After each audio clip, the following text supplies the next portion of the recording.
Numa realidade levemente alternativa, Bill Gates acaba de se tornar o primeiro trilionário do mundo. Inscreva-se e deixe seu like.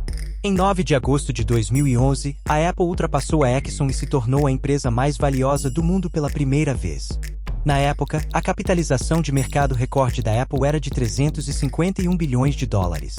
A Apple permaneceu como a empresa mais valiosa do mundo, sem interrupções, pelos próximos 12 anos, 5 meses e 1 dia, até quinta-feira, 11 de janeiro de 2024. Na quinta-feira, a Microsoft superou a Apple como a empresa mais valiosa do mundo. No fechamento dos preços na sexta-feira, a capitalização de mercado de 2,887 trilhões de dólares da Microsoft superou ligeiramente a capitalização de mercado de 2,874 trilhões de dólares da Apple. Nesse nível de capitalização de mercado, numa realidade levemente alternativa, onde ele ignorou o conselho de Warren Buffett, Bill Gates acabou de se tornar o primeiro trilionário do mundo. Voltando no tempo, a Microsoft abriu seu capital em 13 de março de 1986. No dia do IPO, Bill Gates possuía 45% do capital próprio da empresa. No final do primeiro dia como empresa pública, a capitalização de mercado da Microsoft era de 780 milhões de dólares. Portanto, Bill encerrou o primeiro dia de negociação com um patrimônio líquido em papel de 350 milhões de dólares. Curiosamente, Bill estava de férias na Austrália no dia da oferta pública, possivelmente o dia financeiro mais importante de sua vida.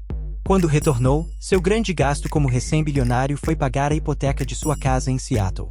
Aproximadamente um ano após abrir capital, Bill se tornou bilionário pela primeira vez, à medida que o preço das ações da Microsoft continuava a prosperar. Ele tinha 31 anos. Um encontro casual. Hoje, Bill Gates e Warren Buffett parecem amigos de longa data. Mas não foi sempre assim.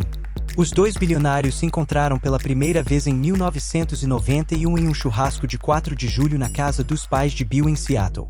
Warren estava em Seattle para se encontrar com um amigo, e esse amigo conhecia os pais de Bill. Ela ofereceu-se para fazer uma introdução e literalmente levou Warren até a casa dos pais de Bill para que os dois magnatas pudessem se cumprimentar pessoalmente. Bill estava hesitante em encontrar Warren. Como ele explicaria mais tarde. Eu nem queria conhecer o Warren porque pensei, ei, esse cara compra e vende coisas, e assim ele encontra imperfeições nos mercados, e isso não acrescenta valor à sociedade, é um jogo de soma zero que é quase parasitário. Sua atitude mudou rapidamente depois que Warren o bombardeou com perguntas incrivelmente boas que ninguém nunca havia feito. Eles se deram bem, e uma amizade vitalícia e futura dedicação mútua à filantropia nasceu. Considerando as filosofias de negócios de Warren, é muito provável que uma dessas perguntas incrivelmente boas em que ele fez a Bill fosse algo relacionado a como você planeja diversificar seu patrimônio líquido. Warren Buffett se tornou bilionário graças à sua empresa de investimentos diversificados, a Berkshire Hathaway. A Berkshire Hathaway tem uma capitalização de mercado hoje de 800 bilhões de dólares. Além de ser dona da maioria de dezenas de empresas como Geico, Fruit of the Loom e See's Candy, a Berkshire também possui participações significativas em centenas de empresas públicas e privadas. Essa estratégia diversificada resultou em um ganho composto médio anual de 19% para os acionistas da Berkshire desde 1965. A diversificação é uma estratégia infalível contra riscos. Ou, para citar diretamente o oráculo de Omaha, e diversificação é proteção contra a ignorância. Em julho de 1991, a fortuna de Bill Gates seria de cerca de 2,5 bilhões de dólares. Quase 100% de sua fortuna vinha de sua participação na Microsoft. Seguindo o conselho de Warren, Bill começou a diversificar. Ele estabeleceu sua própria empresa de investimentos privados, a Cascade Investments, e a financiou com bilhões de dólares gerados pela venda de suas ações da Microsoft. Em 2000, quando se aposentou como CEO, a participação de Bill Gates na Microsoft havia diminuído para 14%. Hoje, Bill Gates possui um pouco menos de 1,4% da Microsoft, cerca de 103 milhões de ações. Ele não é o maior acionista individual da empresa. Essa honra pertence ao seu sucessor, Steve Ballmer, que possui cerca de 4%. As ações da Microsoft fecharam a $388 na sexta-feira. Portanto, as 103 milhões de ações de Bill valem pouco menos de 40 bilhões de dólares.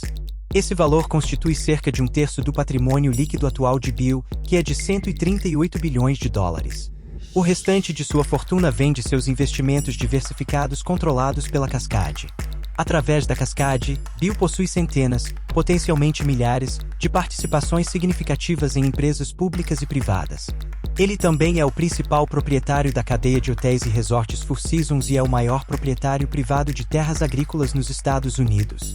Pode-se argumentar que seguir o conselho de diversificação de Warren Buffett foi muito sábio para Bill Gates. A Microsoft teve muitos altos e baixos ao longo das décadas, mas sua fortuna diversificada permitiu que ele permanecesse a pessoa mais rica do mundo praticamente sem interrupções entre 1997 e 2008. Primeiro trilionário do mundo. Como mencionamos anteriormente, no dia em que a Microsoft abriu capital, 13 de março de 1986, Bill Gates possuía 45% do capital próprio da empresa. É natural que ele tenha vendido parte desse capital ao longo do tempo. Talvez, com vendas de ações para obter riqueza líquida, ele tenha reduzido sua participação para 40% ou 35%. Vamos usar 35%. Se Bill Gates ainda possuísse 35% da Microsoft, com a atual capitalização de mercado de 2,887 trilhões de dólares, essa participação valeria mais de $1 trilhão.